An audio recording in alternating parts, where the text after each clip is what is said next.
அனைவருக்கும் போகி பண்டிகை வாழ்த்துக்கள். போகியே முடிஞ்சக்கப்புறம் தான் இந்த வீடியோ வரும். நம்ம வீட்டில் காப்பு கட்டுறதுக்கெல்லாம் எடுத்து வச்சுட்டு நாமளும் அழகாகி சாமியும் அழகாக அழகுபடுத்திட்டு நிலைவாசலுக்கெல்லாம் பூ வச்சுட்டு இந்த கேப்பில் மாமா வீட்டுக்கு காப்பு கட்டுறதுக்கு வேப்பிலெல்லாம் எடுத்துகிட்டு வந்துட்டாங்க. அதையும் எடுத்துகிட்டு வந்துட்டு அவங்க தான் வந்து காப்பு கட்டினாங்க. நான் வந்து சாமி முன்னாடி எல்லாம் ரெடி பண்ணிட்டு இருந்தேன். நேற்று வீடியோவில் சங்கராந்தி படையல் செய்கிற வீடியோ பார்த்துருப்பீங்க.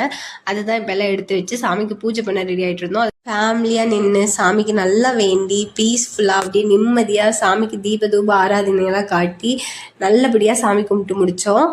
இந்த நிமிஷத்துக்காக வீட்டில் இருக்கிற எல்லா வேலையும் 2 நாளாக இழுத்து போட்டு கால் வலிக்க கை வலிக்க செஞ்சு முடிச்சு நல்லபடியாக இந்த சாமி கும்பிட்டக்கப்புறம் கிடைக்கும் பாருங்க ஒரு நிம்மதி. அது எதுக்குமே ஈடாகாதுங்க. கண்டிப்பாக எனக்கு மட்டும் இந்த டிவோஷனல் வைப்பில் கிடைக்கிற பீஸ்ஃபுல் நிம்மதி எனக்கு வேறு எதுலேயுமே கிடைச்சதில்லை. உங்களுக்கும் அப்படி தானான்னு சொல்லி கமெண்ட்டில் சொல்லுங்கள். எவ்வளோ வேலைங்க செஞ்சு எல்லாம் பண்ணாலும் கடைசியாக சாமி கும்பிட்டு நிறைவடைஞ்சு அப்படியே உட்காரும்போது இந்த சாமி படங்களெல்லாம் ரெடி பண்ணது, சாமியவே பார்த்துட்டு சாமிக்கு செஞ்ச விஷயங்கள் அதெல்லாம் யோசிச்சு பார்த்துட்டு அப்படியே பீஸ்ஃபுல்லாக உட்காந்துருவேன். சாமி கும்பிட்டக்கப்புறம் என்ன பிரசாதம் தான், அதை எடுத்து சாப்பிட உட்காந்துட்டோம். நெக்ஸ்ட்டு பொங்கல் வீடியோவில் பார்க்கலாம்.